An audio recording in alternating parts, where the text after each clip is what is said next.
Great. Hello, everyone. My name is Raj Rajaraman. I'm a assistant professor and pediatric epileptologist at UCLA. I'm here today to talk about CDKL5 deficiency disorder, a unique genetic epilepsy.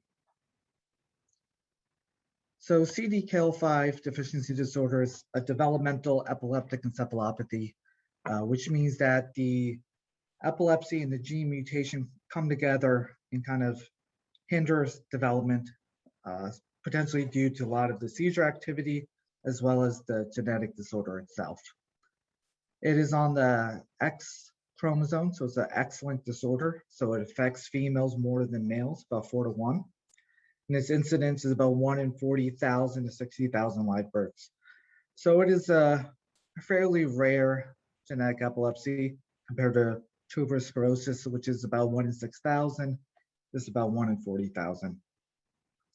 Prior to the discovery of the gene mutation, the CDKL5 gene, it was previously considered to be atypical Rett syndrome because it occurred more in women and girls that had seizures, and it looked very similar kind of clinically, but we were able to discover the CDKL5 gene, which is a different gene on the X chromosome.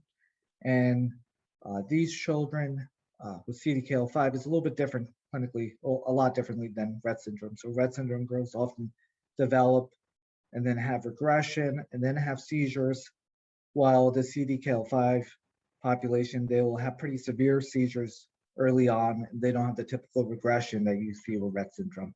So definitely a different syndrome.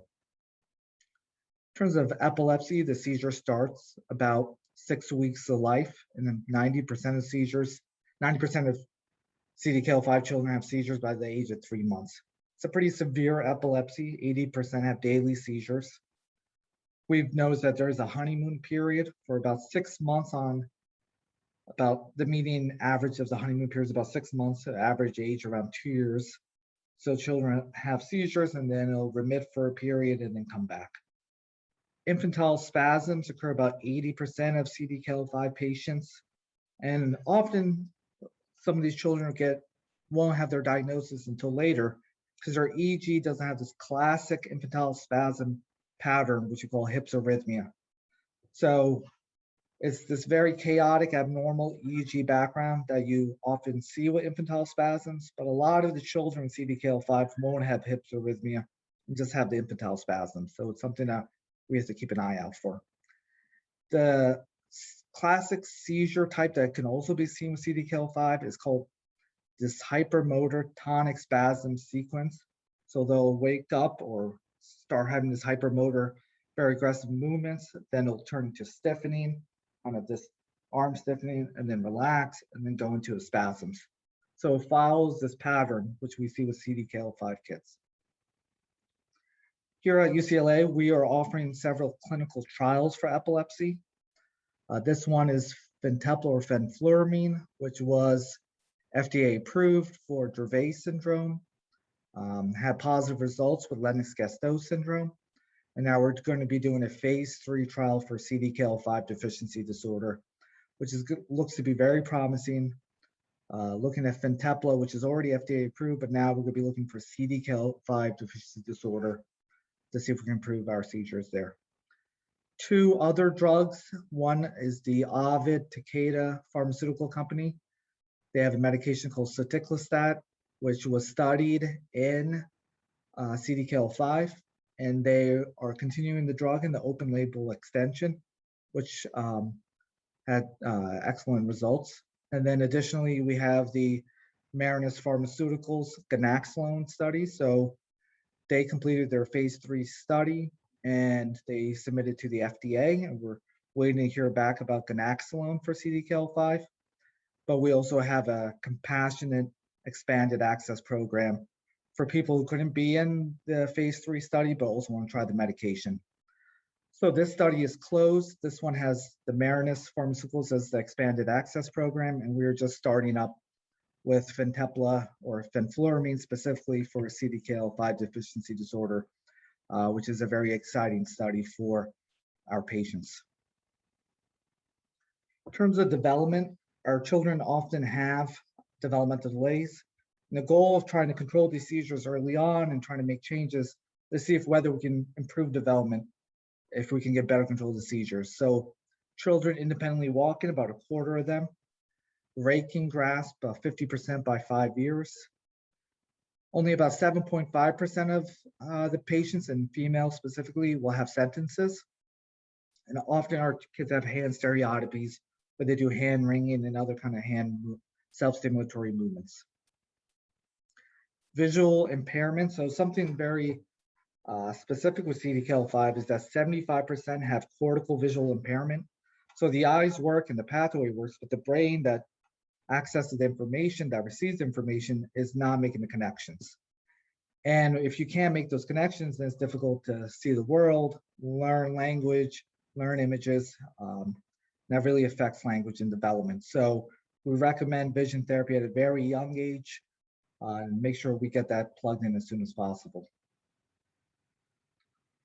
Other medical issues, so gastroenterology, we often have difficulty with feeding. So some of our kids have a G-tube, reflux, difficulty swallowing, all these things that we see, failure to thrive, nutrition issues that we see in our patients. Pulmonary, because of the low tone, the hypotonia, sometimes it's causing secretions and you get aspiration pneumonias and you have difficulty breathing at times. So pulmonary plays a big issue. And then sleep as well is very important. So a lot of our kids have insomnia, difficulty sleeping, waking up, going to sleep. So we try to address the sleep as well. In terms of our team, I'm the director of the clinic. Laura Wozniak is our pediatric gastroenterologist. Julian Martinez is our geneticist, with Nagame Durrani, who's our genetics counselor. Christy Hull is our speech pathologist, so we have speech therapy assessments. We have our ketogenic diet team, Beck Reyes and Jennifer White. And then we have Angela Martinez, who's our research and clinic coordinator. Another thing that is coming up, which is really important, is that we have our NIH ICCRN. So it is the research network for CDKL5 UO1 study. So we are participating in a national study, collaborating with Australia. So there's only about 8 or 9 sites across the US, which are CDKL5 Centers of Excellence, and UCLA is the only one in California. And we are collecting data on our CDKL5 kids. We're trying to get every one of them in the US so we can look at our development, EEGs, recording motor videos to see how they have hand control, and taking all these variables together, we're hoping to create better clinical outcomes for trials that are CDD specific. A lot of the pharmaceutical trials and company trials are epilepsy specific or looking specifically at different kind of epilepsy outcomes, but we're wondering, can we look at things just outside of epilepsy that are very CDD specific? This is a groundbreaking study where the NIH is supporting that we're looking for kids with CDKL5, which I think is great. So if you want a clinic visit or research study, this is our phone number.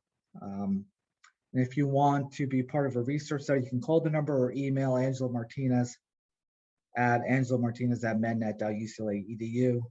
If you're interested in a research study like the UO1 NIH study or any of the clinical trials specifically for epilepsy.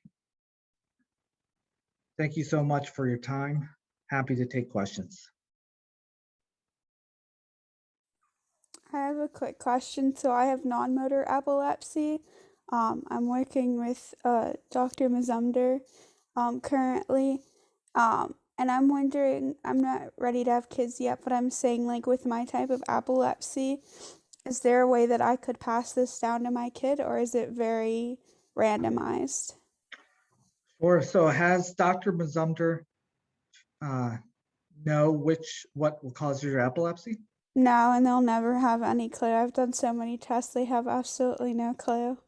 They came up Okay. out of nowhere when I was 9. They said the only thing that would put 2 and 2 together was hormonal imbalance. Okay. Have they done genetic testing? No, not yet. Okay. I would ask Dr. Mazumder about genetic testing, because because I think that's the first step. And if your genetic testing is negative, the chance of passing it down is pretty low. It's hard to really say without knowing your case, but I would say maybe bring up genetic testing with them.